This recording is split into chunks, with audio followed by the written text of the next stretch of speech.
dopo c'è un titolo che è delitti contro la personalità dello Stato, nella fattispecie il 241, che cita sempre Claudio, che parla di attentati contro l'integrità, l'indipendenza e l'unità dello Stato. Quando venivo conosciuto per la prima volta il Veneto Stato, la prima cosa che ho guardato è stata questa, cioè per non dominare da tutti, cioè giustamente l'Italia è una indivisibile. Ho recuperato un codice del 98, quindi circa 13 anni fa, dove che parla testualmente: chiunque commette un fatto diretto a sottoporre il territorio dello Stato o una parte di esso alla sovranità di uno Stato estero, ovvero a menomare l'indipendenza dello Stato italiano, è punito con la morte. Cioè nel 31 chiunque era indipendentista, nella fattispecie Veneto, gli tagliava le guerre. Questa era la legge dell'epoca. Alla stessa pena, quindi sempre alla morte, soggiace chiunque commette un fatto diretto a disciogliere l'unità dello Stato, quindi a frammentarlo, o a distaccare dalla madre patria una colonia o altro territorio, eccetera, eccetera, eccetera. Questo codice, dopo l'avvento della Repubblica, quindi nel 48, o più o meno in quel periodo là, la morte è stata chiaramente cambiata con la pena dell'ergastolo. Quindi fino a qualche anno fa, è successo questo passaggio, chiunque incorreva in questo reato qua rischiava del trapasso dell'ergastolo, detta così proprio, papale. Più o meno il caso dei famosi Serenissimi del 97, se non sbaglio, del periodo.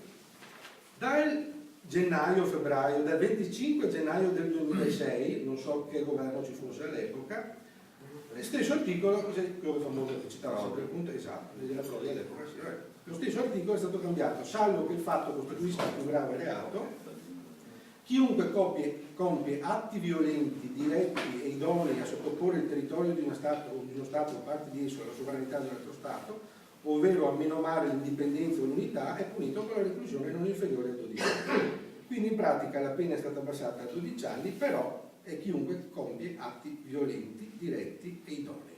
Per cui violenza non se ne parla, è stato cambiato, e dal momento in cui il cartello eloquente ha un percorso legale per l'indipendenza, viene fatto secondo me solo ed esclusivamente in maniera democratica e pacifica. Questo era giusto per fare una puntualizzazione, perché facendo volantinaggio in giro mi spesso davo volantini in giro da qua e da là, posso dire indipendente, non si può, impossibile, non si può. Mi addirittura avevo un'esperienza con un mio collega, per carità, che pensa un attimo, e che la testa, probabilmente aveva memorizzato un attimo la cartina dell'Italia, è brutto da vedere. L'Italia si fa così, cioè così alti, vedo sto buso, è brutto da vedere, probabilmente non so, San Marino o San Vaticano, però non viene da quello comunque. Al di là del fatto di poterlo fare o no, dopo il segretario darà altri dati più precisi, perché sennò giustamente così più specifico, bisogna vedere se ne conviene farlo. Cioè sembra facile, non dire vabbè, fermo un Stato, cioè se viene una mattina fermo un Stato.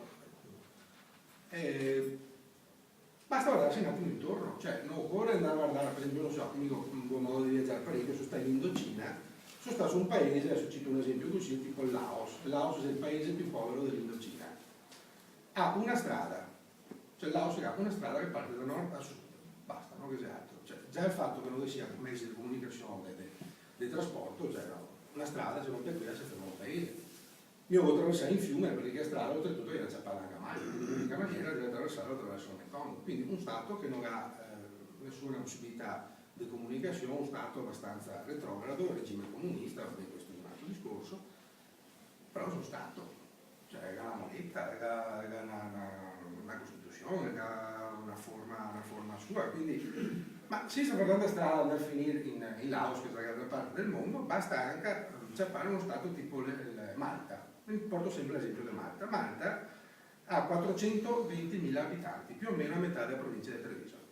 Quindi praticamente, e come estensione c'è più o meno come messa la provincia di Treviso, perché da nord a sud fa circa 35 km e di larghezza più o meno 10 km. Quindi se come ciappare da Treviso da finire il territorio veneto e fa uno Stato, chiude mezza la provincia e fa uno Stato.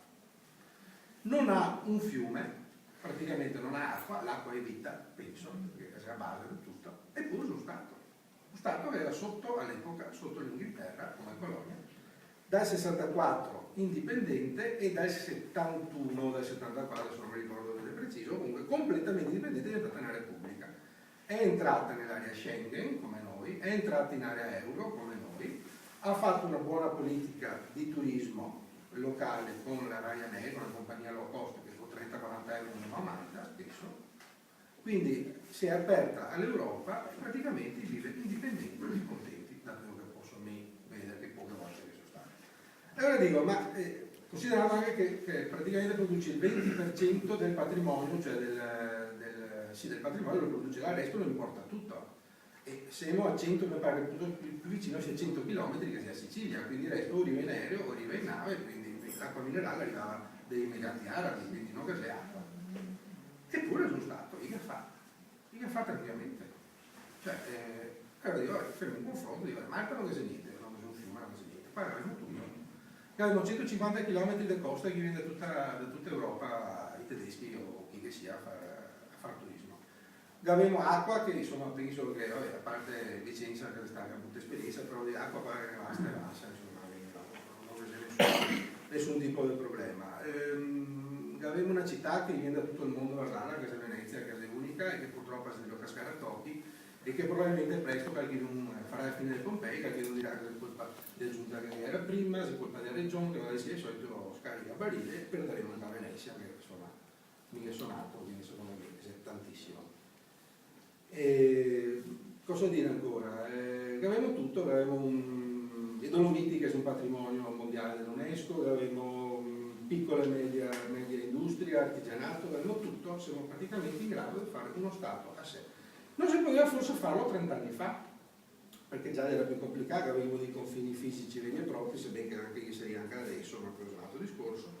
Avevamo una moneta unica che era l'ira, quindi cominciare a coniare una moneta se ne sta un problema, ma adesso penso che nel 2011 creare un Veneto Stato indipendente sia molto più semplice di quello che possa sembrare. Per me lo si può definire l'uomo di Colombo. Basta.